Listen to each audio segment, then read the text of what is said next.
of that proposal. So you'll be able to, hopefully by the end of that week, have a preliminary reading list of readings that you have to do. You'll have a preliminary needs assessment. You'll have a preliminary feasibility assessment. So some of these components of your final project proposal that's not due until August will be tailored and drafted after that week. So that's kind of what we're hoping for you, is to sort of take you through the process and show you this is everything that we're expecting you to do, and give you some time to actually crank on those publications, and then, or I'm sorry, those pieces. And then when you come back in August, we're actually going to have a chance for you to, you saw this last year with the other students, present your proposals to the incoming cohort of MEM students. And then we'll also do a lot of work on portfolio development that second week. So that's kind of the rough overview of the 2 sessions that we have. And I'd love just to open it up to questions. Do you know the days or the times of the actual 690? It's April 27th through the 29th. So it's a Wednesday, Thursday, Friday. And you don't have the schedule completely finalized yet, but I think, don't you think, Abella, it'll be like 8 to 5? Yeah. And there will probably be spots of time between that 8 to 5 that are work sessions, so that are kind of more your time to get work done on your project. So in the syllabus it said till May 4th?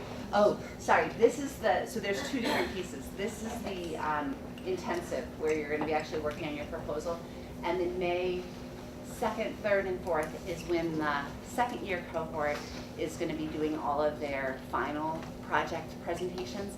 And we thought that that is actually a really helpful experience for you guys to kind of see people at the very end of theirs and what they look like. So we want each student to come to at least half of those. Yeah. So are we going to be done pretty much entirely with our 3 classes now by April 27th? We will be. Yeah, I think that the last day, the public lands class is going on a field trip. I think the weekend before, you'll have Monday and Tuesday off, and then Wednesday, Thursday, Friday, you'll have this intensive. You'll be done with everything by May 4th. Yeah, all MEM classes were designed with this in mind. Yeah. Yeah. So our project proposal is due in August. In August. What if most of our project will be done by then? And I said that it's due in August. It's actually due July 27th, so it's a little bit before.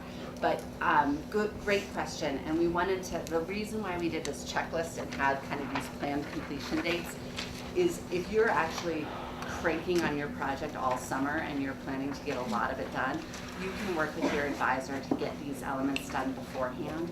So you might even want to talk to your advisor about starting to turn in those things now, so that you're, and we had a few students last year that were in similar boats, and just work it out with your advisor when they want to get those elements from you, and then, yeah.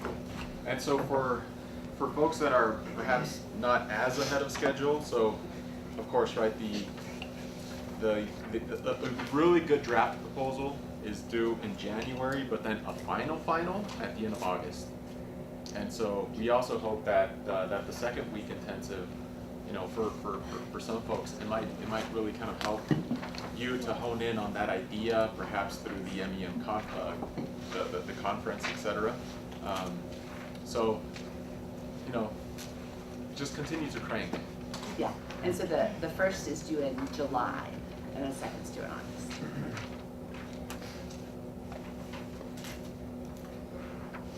Yeah, honestly, full of questions. I was reading it, and it says that we need to find a project sponsor.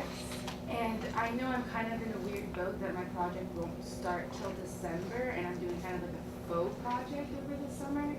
Would I need to find a sponsor for that project? Do you know who your sponsor will be for the bigger, for when you really do it in December? Peace Corps. Okay. Someone on the Yeah. ground, right, Julie? Huh? Someone on the ground, by the way. I won't know who that is till in there. Right. So, yeah. Right. Is there any way of you reaching out to the Peace Corps or the organization that you're going to be serving maybe ahead of time? I can try. Okay. Yeah, we could be flexible on that for sure. Yeah. I think if you can't make that connection beforehand, and it might just be easier to make it once you're there, The community sponsor is really a role that's supportive of you and supportive of the project and kind of has some kind of knowledge to help you with the project. So we don't want you to just get someone random that wouldn't actually help with the project. Yeah. Any other questions? Anything while we have a few minutes that we should go through? What we talked about. One thing that you'll notice is the project proposal is pretty structured, which is odd for our program because I think that when it comes to actually doing your final project, it's very up to you and very unstructured. But the reason why we structured it is we just want to prepare you the best as possible to design a good project and to really think through all of the elements. So it is pretty structured. What you'll see in 694, if you looked at that, is that it's very unstructured. The primary component of your final paper is whatever you give to your community sponsor. So really, this will be the most structure you get with your project, and then when you do your actual project write-up, it'll be whatever you and your community sponsor come up with as a useful document for them. So.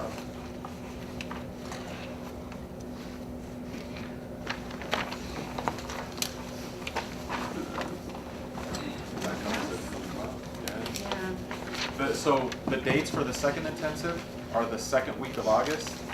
Let me pull that up just in case folks are wondering. I think, yeah, so it's the week of August 8th, Monday through Friday, so 8th through the 12th. And remember that this is worth 5 credits, so you're taking 5 credits for this class. And one thing that you might notice in here is that there's an independent reading review and consultation list, and we'll talk more about that, but we don't have any assigned readings for this class. We want you to tailor it all to what you need to read to be able to be successful in your project. And so that is something that we'll do. Hopefully, you know, in consultation with your advisor, you'll draft a list of readings. And it's not just readings, we also want you to do consultations. So, like for instance, if you're interested in climate adaptation or in wilderness inventories or whatever it is that you're interested in, we want you to reach out to experts in that field and find out what best practices are for that type of project. So it'll be readings, but it'll also be conversations that you'll have. Yeah? Are those readings, can they be like journals and articles? Yeah. Or do they have to be books? They can absolutely be journals, articles, books. It's usually kind of a mix, and I think in here we gave like a Peer-reviewed rough- gray literature websites.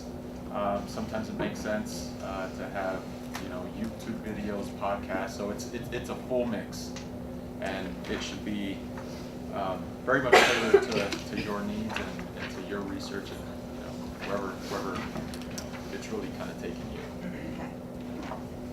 And then one other thing about the project checklist is that will be something that you'll do during that first boot camp intensive, the 27th through the 29th, with your advisor. You'll both sign it, and you can change the deadlines as long as you don't, the absolute deadlines are when they're absolutely due, but if giving your project you want to get some stuff done early, you can change those, and then it's just an agreement so that you know when things are due and we can kind of hold you accountable for what you wanted to do. For like time management here in August, we have that intensive, the August 8th through 12th. And then the new cohort 601 intensive is the following week. So it would be the week before and parallel or overlap with week 2 for you guys. Yeah, so So they the have 601 intensive would start, what is it, August first. Or, yeah, that Monday prior Okay, to. so they're starting beforehand. Okay. Right. Yeah. Yep. Yeah, and we have a little overlap. I don't know if you guys remember from this past summer, but there was a That's- little bit of overlap so that That's you what I was wondering could about. Yeah. kind Where of. that was, Yeah, so in August, it's gonna be you guys, being the upperclassmen presenting at the MEM conference for the 601 audience and for, you know, the entire campus community wide.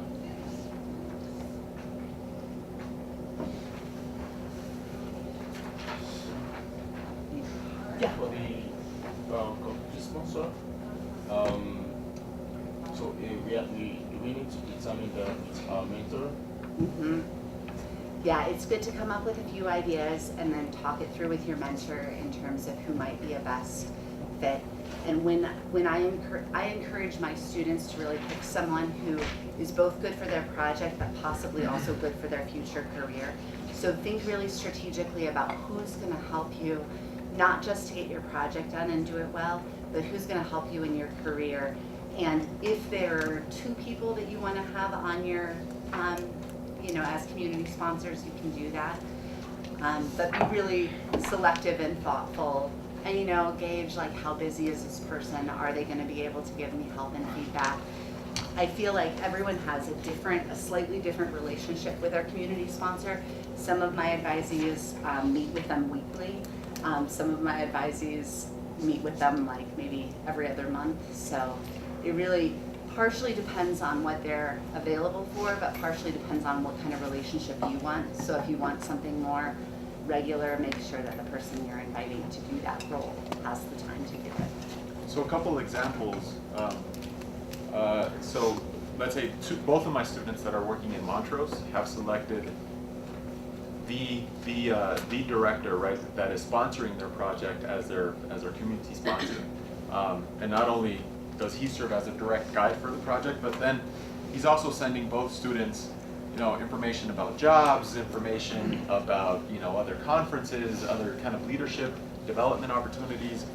So that's one example, right? And he is fully a stakeholder, right? Completely into the project. Now, Sam Kozel, for instance, he's looking at solar PV on campus, and he has not selected someone from the campus community as his community sponsor.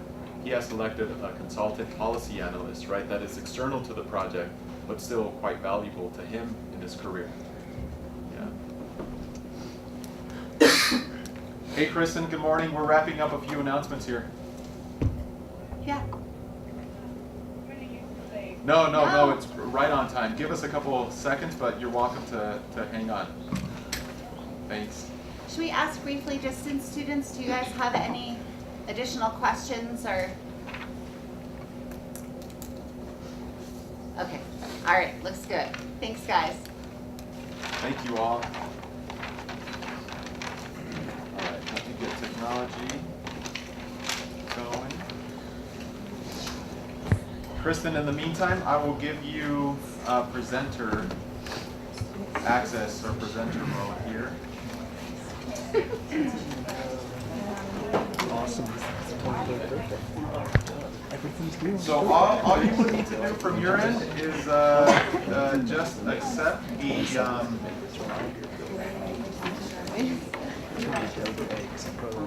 let's see. Okay, so there you go. You should have an invitation, real life. right, to accept that post.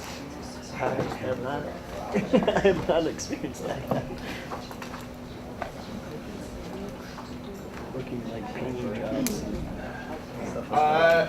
Okay, so I shared screen from my yes, of course, and then so you could load your presentation as well.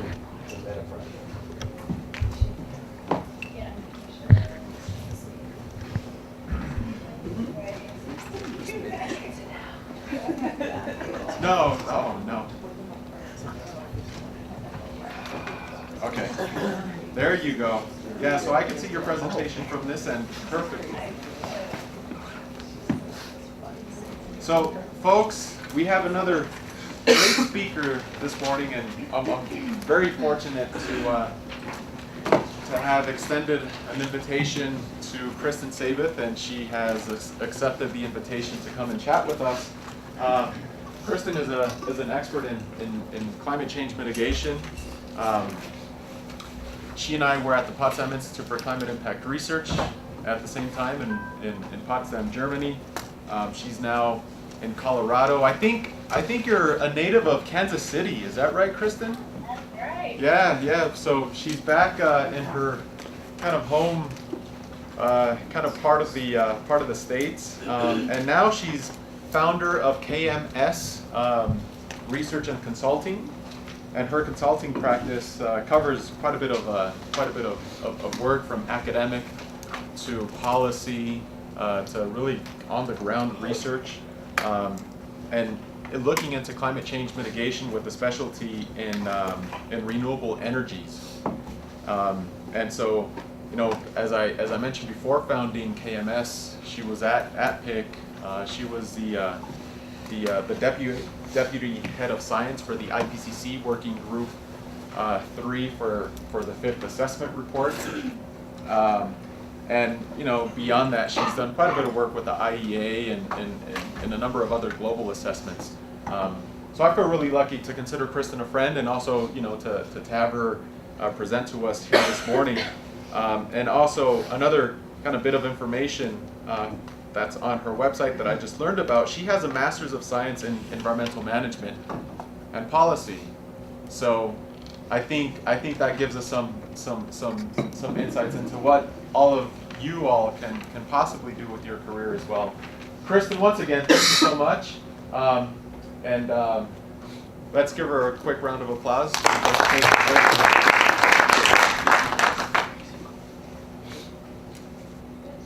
I jump in? Oh, absolutely. Thank you. Okay, yeah, no, thanks so much for inviting me, and also for allowing me to go in virtually. It's I would have liked to be there, but I have a new little 2-month-old baby who I also would like to put myself in advance. He's not sleeping very well yet, so if anything that I say doesn't make sense, that will explain it. And please feel free to interrupt me during the presentation. But yeah, really, I think, as I understand, you guys are most interested in mitigation and what's happening in mitigation, and so pulling from this development. From my time with the IPCC, I'll talk just a little bit about kind of two things. One thing is kind of what happens in the IPCC, because I think it's a really interesting process, sometimes a very ugly process, that a lot of people don't really understand what happens in behind closed doors of the IPCC. And then I'll talk about what happened, or what were the main findings from the last assessment report on mitigation, and largely the key findings that fed into the big meeting in Paris that happened in December. You probably would have heard about that on the media a little bit. It was a really exciting meeting for the climate change community. And I'm not sure if it's possible. Usually I like to have people interrupt me as I go along. Unfortunately, that's a little harder, so I'll stop here and there and ask if there are questions, so that we don't just have to sit and listen to me for one long period. This is the basic structure of the IPCC, and again, kind of the key thing about this is the interaction between governments and scientists. So it's really a unique institute in the way that it really brings together governments and science in the science policy space. So at the top you can see, and I don't know if can you see my little cursor wiggling around here? Yes. Okay, great. So it's a daughter of 2 UN bodies, the WMO, which is the World Meteorological Organization. And at the bottom, kind of the shoulders that the IPCC stands on are the authors, and all of our authors are volunteers. No one is paid, and they're all not nominated by the governments, but they're individual scientists. And the work that is done by the IPCC is broken up into these 3 working groups, plus a task force on national greenhouse gases. So these 3 working groups, the first one is on the physical science of climate change. The second one is on impacts and adaptation, and the third one is on mitigation. And this is where I live, so to say, is in working group 3. And what happens is each assessment report, which takes around 5 to 7 years, they nominate new leaders of each of these groups, the new co-chairs, and they want to have one co-chair from a developed country and one co-chair from a developing country. And the developed country co-chair hosts then the secretariat, which is the PSU at the bottom. And for the last round, the first one was in Switzerland, the second one was in Stanford in the US, and the third one was in Potsdam in Germany, where we were sitting, where I met Abel. And as I mentioned, all of our authors are nominated by governments, and we really try to bring the best from all of the world regions. So this isn't just a European report, it's not just a North American report, it's really pulling information from all across the globe to make it relevant to everybody that's there, to everybody who reads it.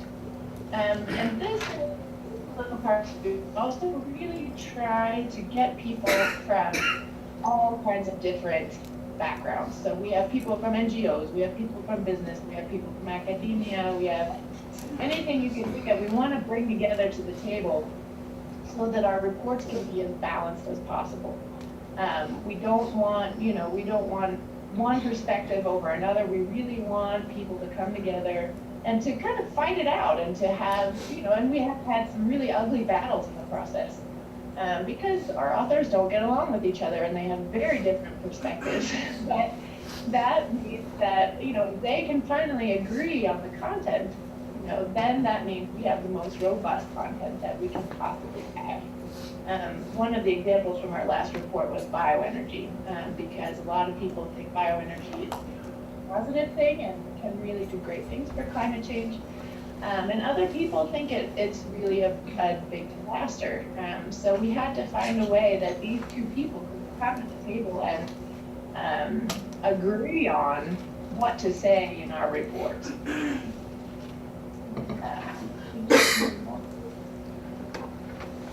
This is the IPCC process, which the important thing to note here, I had mentioned that our reports usually take around 5 to 7 years to produce. So that's a long time. It's a big effort. There's usually 300 plus people working on this report.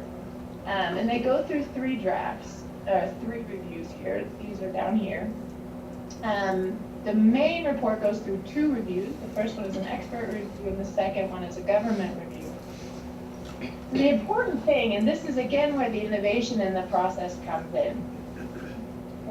Last review, there's about a 30-page summary, and that 30-page summary goes through an extra government review, and then it goes through this very strange approval process, which is where governments come together with authors and go through these 30 pages, and every single sentence in those 30 pages has to be approved line by line by the governments. So there's, I think, 95, 97 governments that are party to the IPCC. So you can imagine it's not easy to get those 90 governments to agree on anything, much less each sentence of a 30-page report. So I'm going to come back to that in a little bit. But yeah, the big point is it's quite an interesting process. This is a picture of what the process may look more like in actuality. So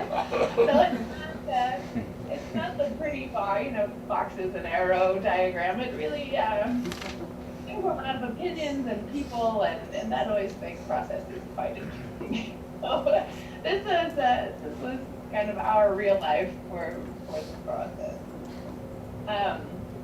Another kind of a bigger point that I had wanted to make was the IPCC doesn't do our own research. There's nothing new in our reports. Basically, our job is to look across all of the science and to present the results in a very neutral and a very non-policy prescriptive way. So how do you present results, or how do you do that? So there's the 5 or so steps that we view as kind of critical in the assessment-making process. The first one is having a really comprehensive review of all the science. So this red circle down here shows, this is a graph of the life cycle greenhouse gas emissions of different technologies, and it shows, largely that their greenhouse gas emissions for fossil fuels are a lot higher than those for renewable energy. But to get numbers, we had to look across all of these different studies. So excuse me, to be transparent, we said, okay, for concentrated solar power, we looked at 13 studies. For geothermal energy, 6 studies. So to really look across all the studies that are out there that gives numbers for these different things. This is a very ugly graph, which I actually dislike, but it brings across the point where there is disagreement in the science, it's our responsibility to present that.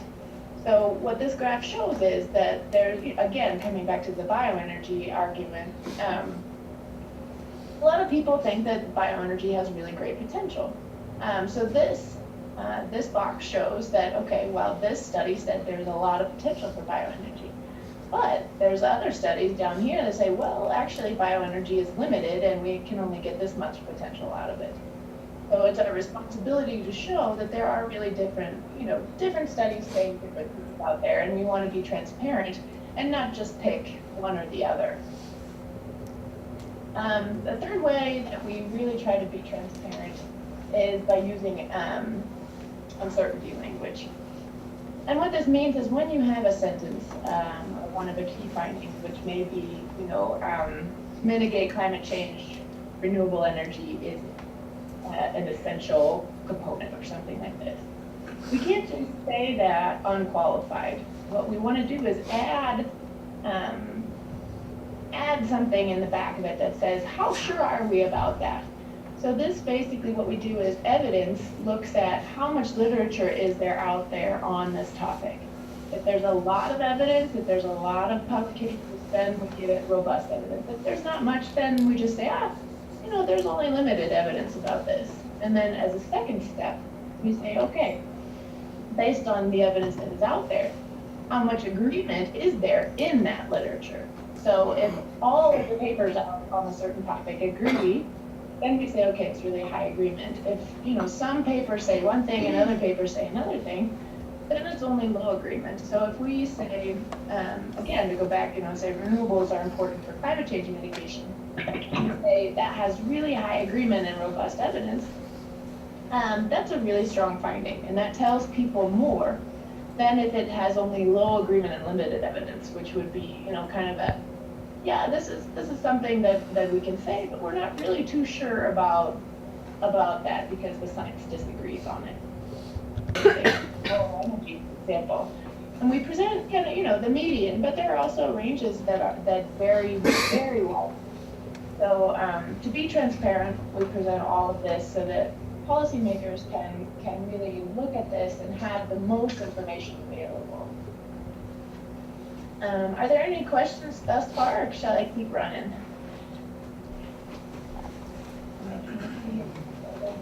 I'll just keep going. If there are, just shout at me and I'll stop. This is a picture of the approval plenaries that I had mentioned. What you can see, so back here in the back, these are all of the different governments. So you have 90 different governments from the world, each with their own little spot, and they all bring, make a different number of people. Some governments bring one person, other governments like China brings 20 people. It really just depends. And then in the front of the plenary, you have the different scientists sit down here. And when we go through, you can see up on the screen, we have the different, all of the line-by-line text that has to be approved. So this is what the sessions look like. They usually take around 5 days and also five nights. The first few days, everyone is nice to each other and agrees, and by the end, we're up all night and at 3 a.m. having ugly discussions and battles about things, but it does work, and eventually we get through everything, and all 90 governments will agree on what those summaries are going to say, which is really a pretty amazing thing, consideration of getting governments to agree on anything, especially our own country as an example. Kristin, how many delegates does the U.S. send to the approval plenary? That really depends. For the special report on renewables, they only sent 2, but then for the big assessment reports, I think there were 5 or 6. Okay. Is China the biggest attendee? Yeah, China sends more than anybody. Okay. Is it because perhaps they have more at stake That's a great question I can't answer. I don't know why. It may also be just a cultural difference. I don't know why, but it's, yeah, they always send a troop. Yeah. Thank you. Yeah. Okay, so this is an example of the changes that are made in these plenaries in a perfect world. So these were from the special report on renewable energies that I worked on. So basically, they're typically just clarifications. So the key point in this is to notice that governments are not allowed to change the science. So this is where it becomes very interesting in the IPCC, because the scientists were selected. They come together, they write the reports, and they say this is the science. And they used all of these methods that I just described to say, you know, this is unbiased information, this is what the science says. So they, in theory, come to these approval plenaries and they make a statement like renewable energies can offer benefits with respect to air pollution. And the governments are allowed to say, well, but what about, you know, what about combustible bioenergy in developing countries? That can cause problems, right? So then the scientists can say either yes or no, you're right or not. And in this case, the government is right. So they add something in that says, okay, especially renewable technologies that are not combustible offer benefits, because there are some problems with internal air quality with biomass-based options in developing countries. So these are examples where the governments can request changes. But most of the time, those changes are only clarification, and they're only allowed to touch the text in the summary. The governments are not allowed to touch the text in the underlying reports. So this is an example. This is a picture that was taken in the Berlin plenary, and I can't remember what year that was anymore. I think it was in 2013, in which governments went a little bit too far. So what happened in the last assessment report was there was some of the key findings of the mitigation report looked at the emissions of different countries, and they grouped the countries in a kind of a unique way. And the countries that didn't necessarily benefit or wouldn't necessarily benefit from country grouping in the bigger negotiations, they didn't like these findings, so they cut them. And then this begs the question, if a government is allowed to cut findings from a report, aren't they overstretching their bounds, or aren't they going into a place where they shouldn't be? Aren't they overstepping into the science domain? So after this plenary, there was a major outcry from the scientists who said, hey, the government's cut our findings, this really wasn't okay. And it's still, I mean, I think that as a follow-up to this, governments really took it to heart what the scientists said and said, okay, you know, in the plenary that followed this one, they really, there was a kind of a question that said, is it a summary for policymakers, or is it a summary by policymakers? And the difference would be, the first would be written by the scientists, which is the way the process should work. And the second one would have been written by the governments themselves. And this was published also. I think that you have gotten some of the papers that were published by the authors discussing the problems with what governments did, and I think it did make a big impact. So I think for the synthesis report, which is a report that summarizes all of the underlying procedures, governments were much more careful about overstepping the bounds. But it's a very delicate line, and cut a lot of these individuals, the people who represent the countries, also represent their countries in the UNFCCC negotiation. So the IPCC is a scientific body that feeds into the negotiation, but the negotiators themselves, they're largely the same people. So they do have the government, these individuals that are here, they have a vested interest in what's said in the IPCC reports for their own country's position in negotiations. So it's yeah, it's a very interesting process. But with that, that's kind of the end of my IPCC structure introduction. Are there any questions on that before I go into the findings from the assessment report itself? Yeah, I have a quick question, and I was just going through my mind while you were presenting. I just want to quickly find out how do IPCC select scientists to be on this working group? Like, what criteria do they normally look out for to pick scientists to be able to work from different countries of the world? Then my second question is that how do IPCC do IPCC have this as a binding document that countries have to sign to pledge their support for whatever outcomes the scientists come up with? Like, are countries really binding to this kind of report? Yeah. So the idea of these approval processes, so these approval plenaries, is once the summary is approved line by line, this is the chair has a little hammer and everything. So every sentence we hammer and we say, okay, that sentence is approved. Okay, that sentence is approved. And once we go through all 30 pages, there's one big final hammer where we say, okay, now we've been through every single sentence, and do you approve of this? And if nobody objects, which is usually the case, then we hammer the report, and that is basically all governments saying, I sign on to what this report says. And there is a little bit more that I didn't mention about this plenary in Berlin. One of the interesting things about it was, as I mentioned, governments are not allowed to touch the underlying report. So they can't, there's about, I think the reports they're about 3 inches thick, so they're like 1,500 pages. And then you have this 30-page summary at the front. So the other 1,200 pages, or not even 1,470 or however many it is, governments are not allowed to touch. So when that hammer comes down and the governments say, yes, I approve this report, they're also accepting all of the underlying science in those other 1,400 pages.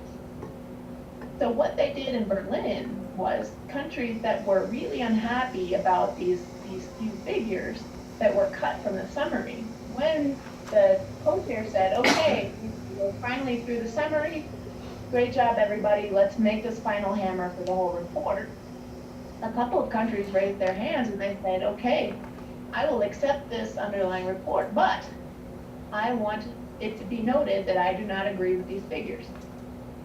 That was the first time this has ever happened. So when the hammer came down for this assessment report, there was all governments signed on, except they made this, this exception where they said, except for these figures, we don't like these figures. So, yes, the big answer is yes, all countries give their signature, and now there's this new precedent for objecting to certain figures, which I hope will not become a common practice. But it is something that has happened. And to answer your first question, how authors are selected. When an assessment report is first written, there's an outline that goes out for all the different chapters and says, okay, we need experts on this topic and that topic and the other topic. Excuse me. So then a call goes out to governments and says, please send us your best scientists on these topics. And so all governments send out a call to their scientists, and then send us a bunch of CVs at the Secretariat and say, or resumes, and say, okay, these are our best scientists. These will get like 1,000 or 1,500 people who are proposed for these reports. And then it's the Secretariat's job to go through and look at regional distribution, making sure we have authors from everywhere that is relevant, but also that we have expertise wherever we need it. It's a very complicated process, I think, to try to do this in a fair way. Also because unfortunately a lot of the science is published in the Western world, in Europe and in the U.S. So it's always been quite a challenge to get authors also from developing countries, but it's really a top priority of the IPCC to do this. So yeah, does that answer your question? Absolutely. Thank you. Yeah. Could I just ask one question? To what extent is there any group of respected dissenting scientists who are outside this process and saying that they don't agree with fundamental conclusions? That's a good question. I mean, as this picture that I presented at the beginning with the authors fighting against each other, that's kind of a main goal of the IPCC, is to really get all of the relevant science and perspectives on board. So we want people who do have different opinions to make sure that it's as well balanced as we can. Being from Kansas City, some people very near and dear to my heart don't agree that climate change is actually happening, and they don't understand. So when I tell them kind of what I do, they say, yeah, but then you're not. So for example, in working group 1, which is the physical science of climate change, they accuse me of saying, yeah, but you're not bringing people on board who disagree with the science of climate change. And this is where it's very important. We look primarily, or we pull or try to pull all of our findings from peer-reviewed literature. So we don't accept kind of, let's say, rough science. We can use gray literature in certain cases, but we really try just to focus on peer-reviewed literature where the science has been already examined by others in the field and shown to be robust.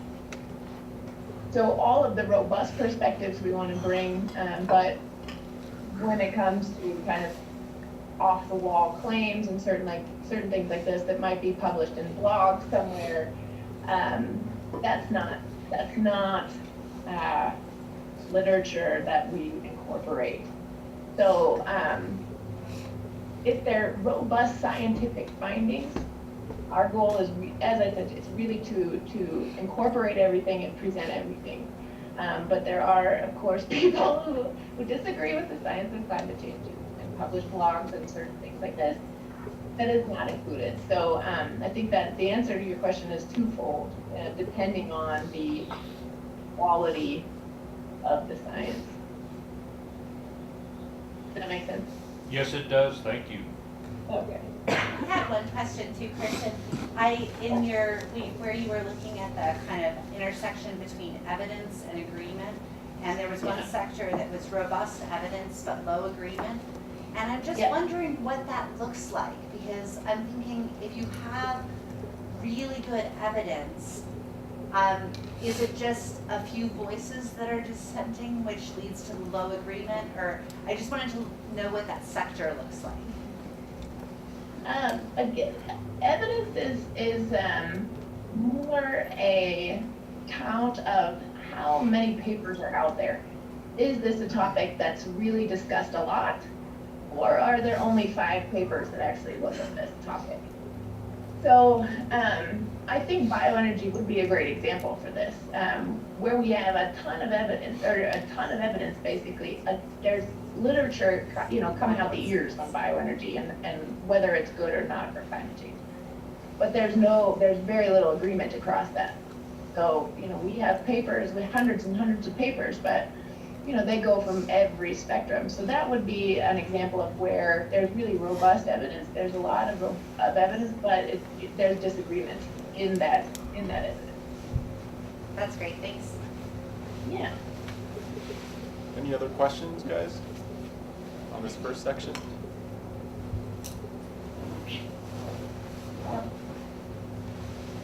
Okay. Okay, so this is the, oops, I guess I need to push this. This is what our report looks like, and I usually bring one with me because, as I said, it's about 3 inches thick, 1,500 pages. And it's a big effort. I mean, this is why it takes 5 to 7 years to produce these things.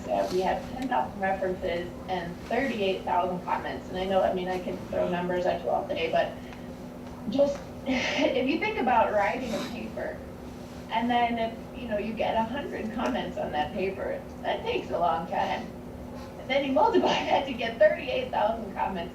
It's really a big effort, and get a lot of input from a lot of different authors, again, which helps, or a lot of different experts, and it really helps us make sure that everything is covered the way it should be, because, and this was relates back to one of the questions that was asked about how we choose our authors, because if if our authors write something and say, I can't give you, I have no example off the top of my head, but they say, X is true. And then when the paper or the report goes out for review, we have a bunch of people write in and say, hey, you said X is true, but I know actually X is not true. So then we can actually contact those people and ask them to contribute as well. So where there are holes in our report, when they go out, those 38,000 comments help us identify where we need to change things and perfect things and clean things up. Excuse me. So this is kind of the assessment philosophy of the mitigation chapter. The idea of the IPCC, again, is we don't want to tell policymakers what to do. We just want to present the science in a neutral way and tell them what the options are. So this is kind of a picture of what we try to do. We view ourselves as map makers. So we would present, the different options, goal A, goal B, goal C. Does that mean we want to reach a 2-degree target? Does that mean we want to reach a 3-degree target? And then we say it's up to the policymakers to decide what we want to do. It's up to the governments what we want to do. We'll just present those different options and all the different possible pathways to get there. And along the way, there are things we don't know. So we'll also be transparent and say where there are, foggy areas along those pathways. So this is kind of what we're trying to do in the mitigation report, is to give all these options to policymakers and tell them what are the consequences of the different pathways, what are the different pathways, and what don't we know.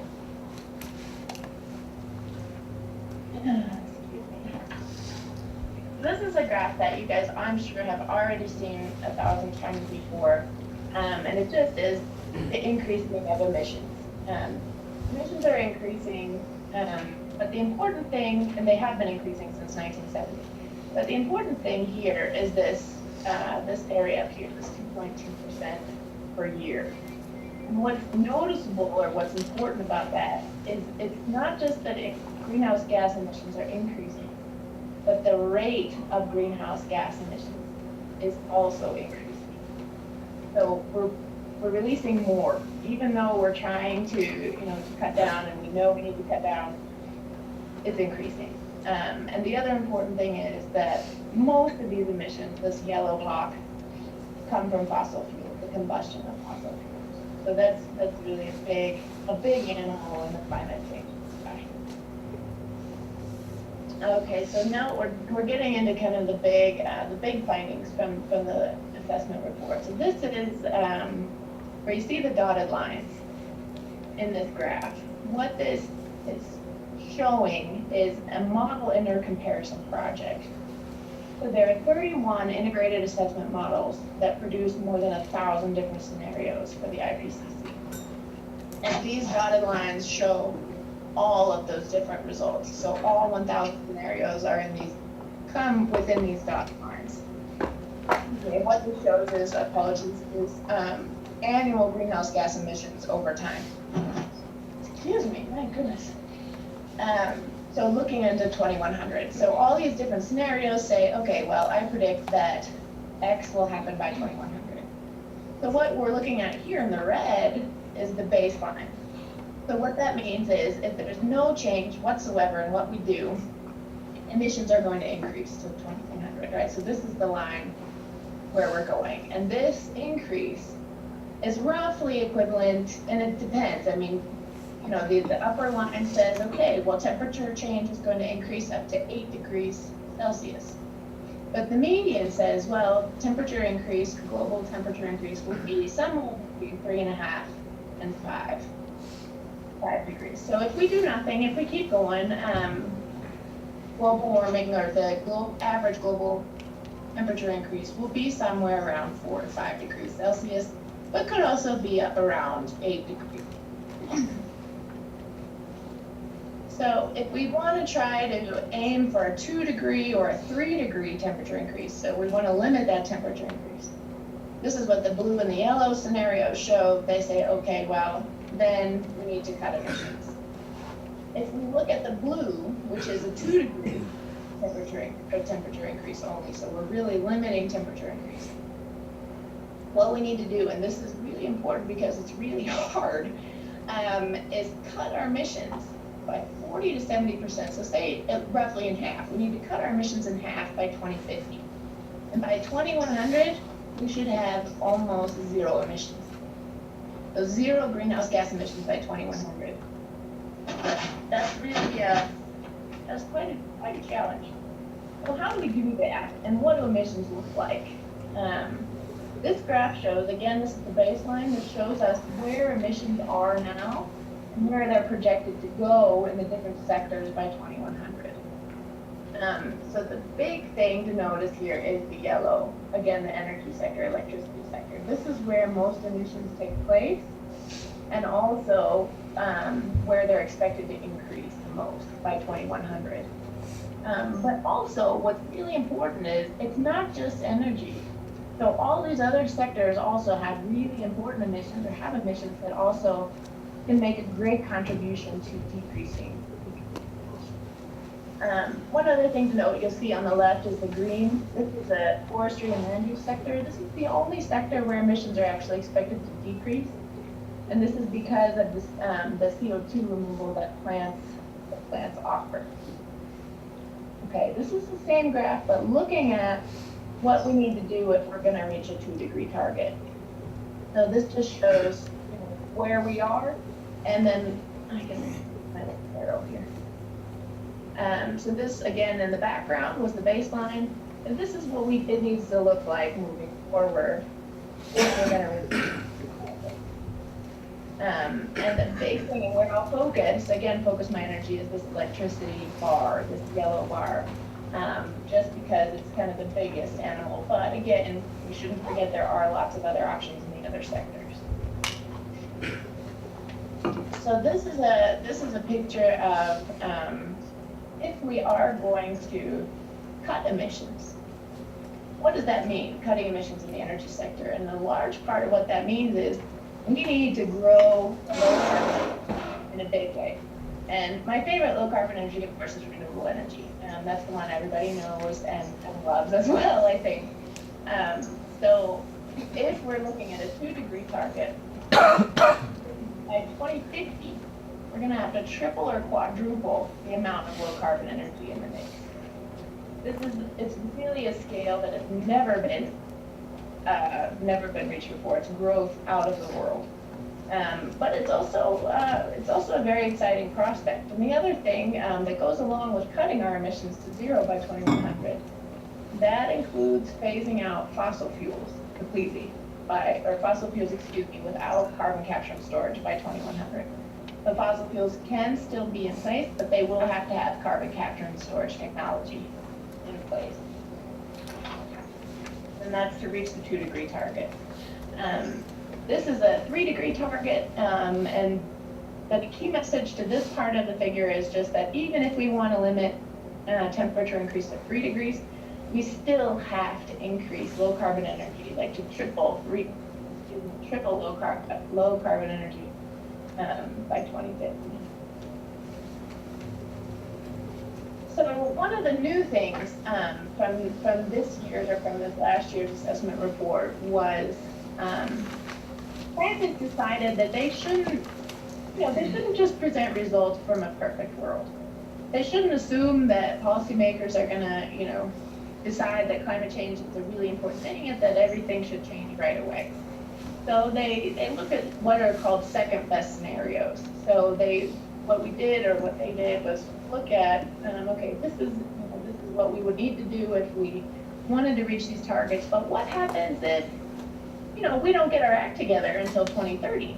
Or what happens if these technologies that we're counting on being there in the future don't come to fruition? So it's kind of a what if, what if things don't work out the way that we were thinking they should in a perfect world? So this is a presentation of the emissions up till 2030. If, again, looking at a 2-degree scenario, if we were to take immediate action. So what you see is this peak, and here I should move this here. This peak here is roughly now. This assumes emissions are going to peak now. We're really all going to start to take action and emissions are going to decrease. So this would be a perfect world to reach the 2-degree target. Well, and oops, sorry, I should jump in to explain the rest of this before I move on. What that is accompanied with is a 3% decrease in emissions per year. So this is saying, like, starting tomorrow, we're going to start cutting our emissions, and we want a 3% decrease next year. We want a 3% decrease the year after that. So that, again, is something completely unprecedented. As you saw, the graph that I presented at the beginning showed emissions are increasing. And not only are they increasing, but they're increasing faster than ever. And now we're saying, starting next year, we need a decrease of 3%. So this is a huge shift in the way that we're doing things. This graph you've seen already. This is when we cut these emissions by 3% per year, this also is accompanied by a huge increase in low carbon energy. So this is where we look at this second best world. So this, this world where we say, okay, maybe our policymakers aren't gonna do anything about this till 2030. What happens then? And what the big findings are, the longer that you wait, the harder it gets. This shows instead of this 3% decrease that we were talking about, if we start tomorrow, if we wait until 2030, emissions are going to have to decrease every year by 6%. So this decrease in 3% doubles, and really every single year we have to cut by 6%. So it gets harder and harder to do this. And then you move on here and see that what it also means is this huge scale up in low carbon energy will have to happen even faster. And moreover, these scenarios rely much more heavily on the use of carbon capture and storage. So if we wait, the options that are available to us moving forward to address climate change, those options also change.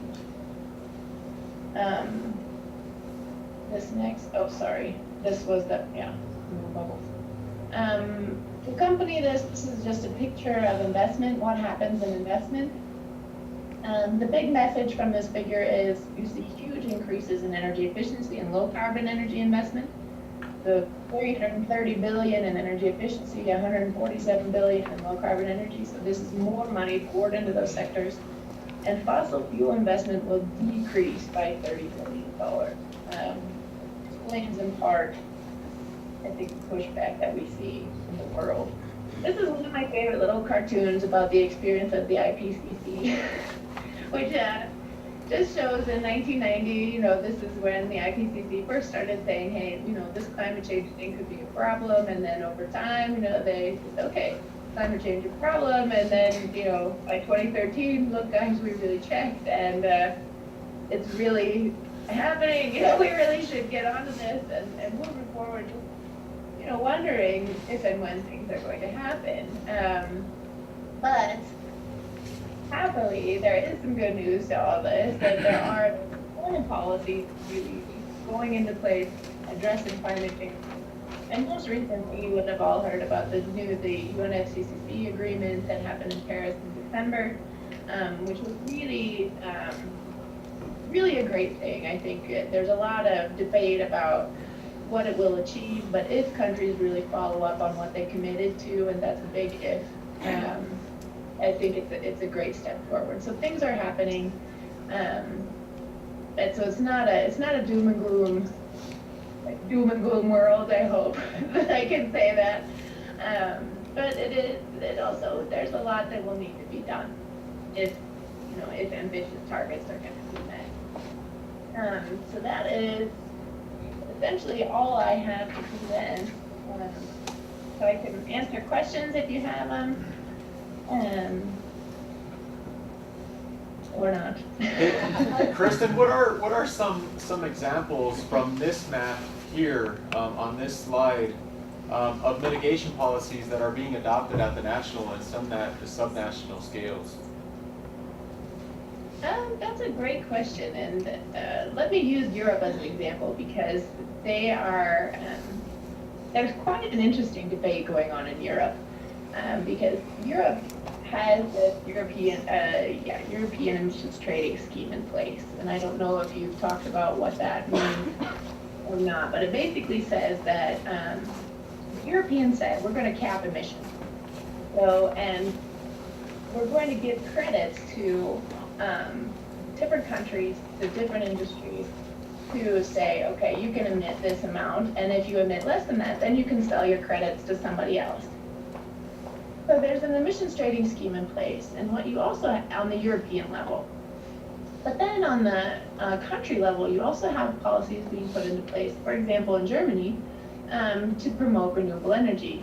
And there's some kind of a question that's debated in the literature now, is what is the impact? If you have this, you have this European scale policy, then you have a national scale policy, and then in some cases you also have regional or city policies. How do those policies interact with one another? And some people claim that the policies put in place, like the feed-in tariff in Germany, acts to counteract the impact of the bigger policy at the European level. Basically by decreasing the demand for credits. And I can't even explain fully how that mechanism works, but there is a big debate about that and how those different things happen. So, but you do see a lot of exciting things also on the regional scale. Speaking of emissions trading schemes, we have a couple in the U.S. that are just getting started. And so I would say those are big policies. I think taxes on carbon emissions are another big national policy. You see that in countries like Sweden. And that does make a big impact. If if the cost of emissions goes up or if the cost of fossil fuels goes up, they become less competitive and people start looking for different options to ski or to drive around or whatever the case may be. Right. Catherine, go ahead.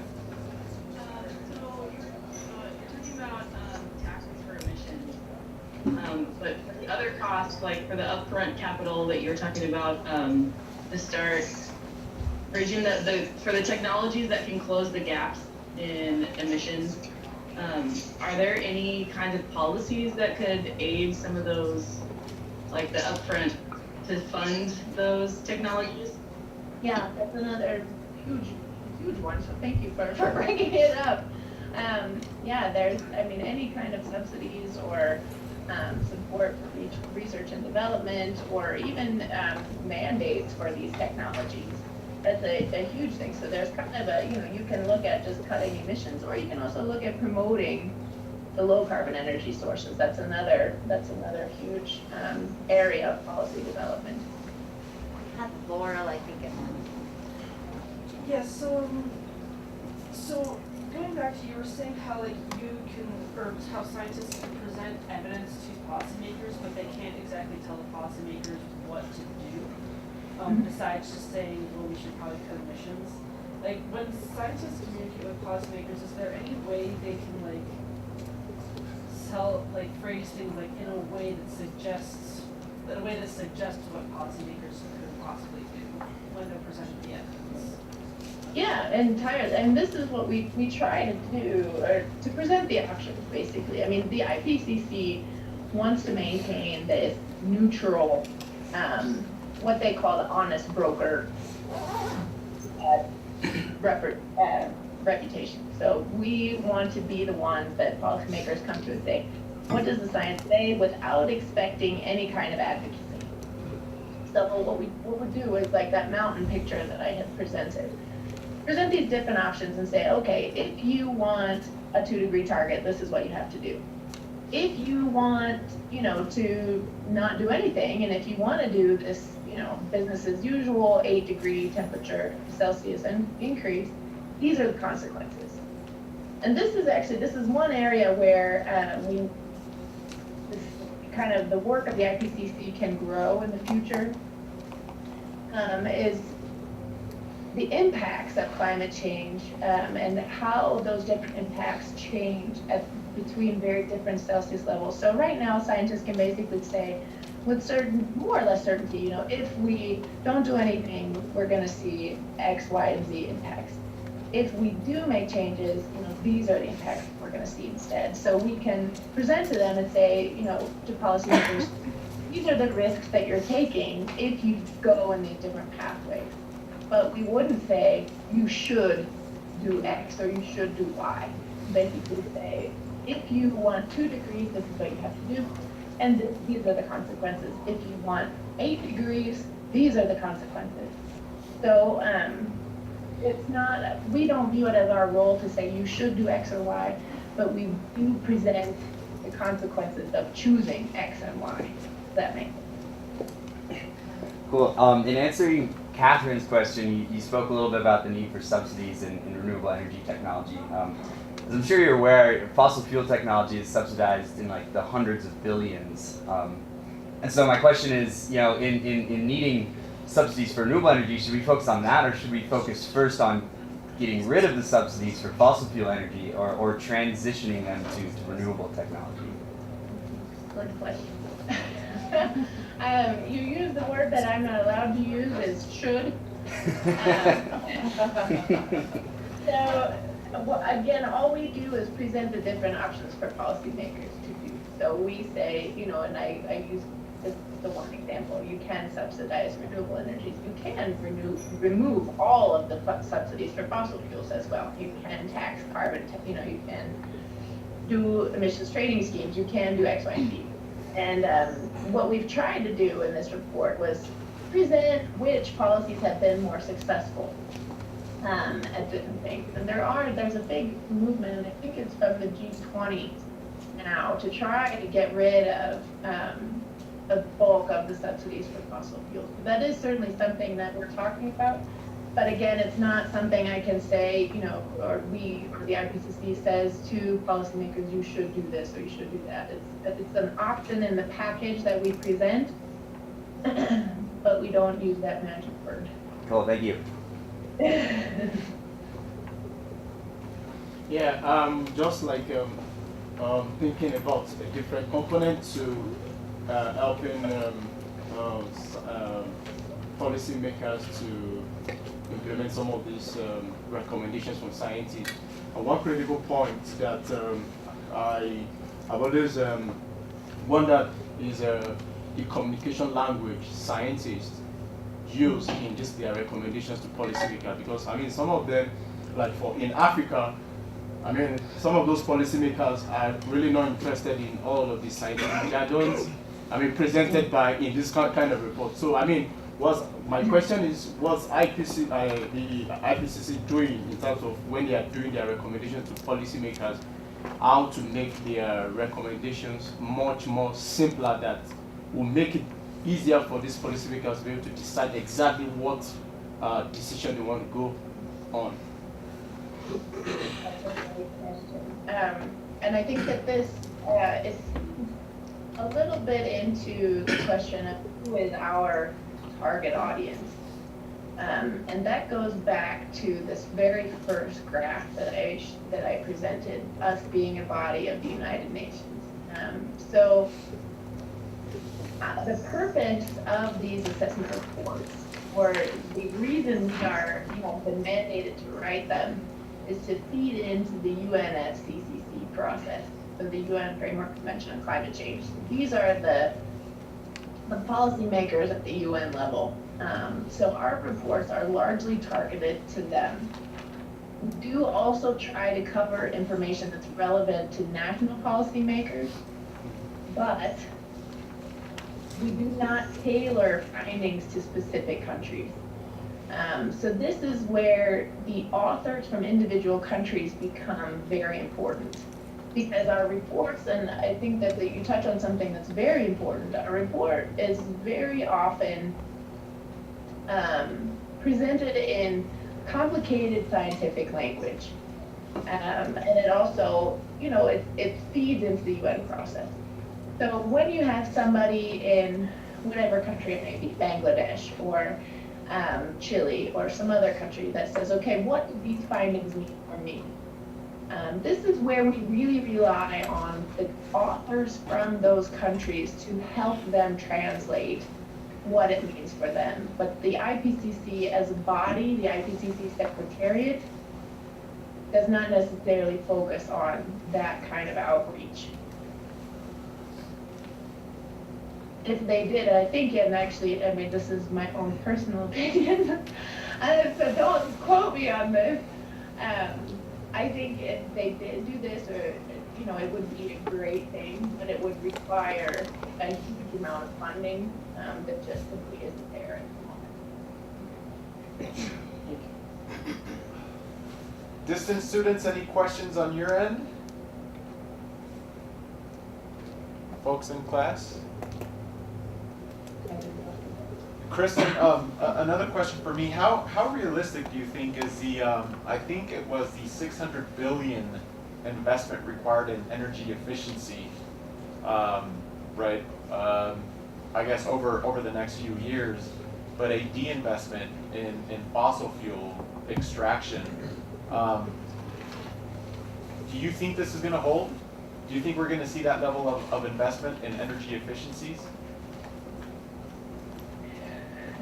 That's a great question, and it's interesting that you asked that, because it's also a question that a lot of people ask, and it's one that plausibility is a question that we did not address on purpose in the assessment report, because it's such a hard thing to comment on. There's so many assumptions about what will happen in the future in this direction or in the other direction to say, is one outcome feasible or plausible over another one. And so the IPCC answer is, I can't answer that. Kristin's answer, Yeah. I think I'm a little bit skeptical, but I think it's also really important to recognize, you know, people do want to see a change, and I think there are a lot of people fired up about this. So it would be nice to believe that this is possible. Because I guess this one would tie directly into 3% decrease immediate action, right? One of the previous slides that you showed, versus 6% required if we wait until 2030, and which I think that the latter is probably going to be kind of the real case, just because, you know, we humans love to procrastinate quite a bit. And so, yeah, I don't anticipate people taking a whole lot of action between now and 2030. Do you have any opinions on that? I do. And I personally am not super optimistic, but you know, I think that there were these commitments made by countries in Paris. All of these countries, and the countries that are you know, there's been some studies looking into these commitments and what was made thus far. And so kind of I don't know how much you've talked about what was agreed in Paris, but each country made a plan called an INDC. And in their INDC, they said, okay, well, I'm going to commit to reducing emissions by whatever % by 2020. And I'm going to do that by, you know, scaling up renewable energy and employing energy efficiency measures, et cetera, et cetera. So there have been some studies looking at the INDCs that are out there already. So these INDCs are voluntary. Countries are not mandated to do things. That's kind of the hard part of the agreement in Paris, was there's no punishment if countries don't live up to their pledges. But they have pledged, and they have said, okay, we'll do this. And all of you look at together, the big players in the ones that emit the most, like the US and China, and India to a certain extent, they are looking across all of those INDCs, that limit kind of changed to 3.5 degrees. So if countries really act and really do what they said they're going to do in the Paris Agreement, there is reason for hope. That being said, that's 2 months behind us now, and we haven't seen a lot of big changes yet. So I hope that there's a reason for hope, but you know, it may be that may not be as hopeful as I'd like to see it. Right. No, I agree. The voluntary schemes are quite difficult to kind of hold up. Completely agree. Folks, any other questions? Kristin, thank you so much. This is wonderful.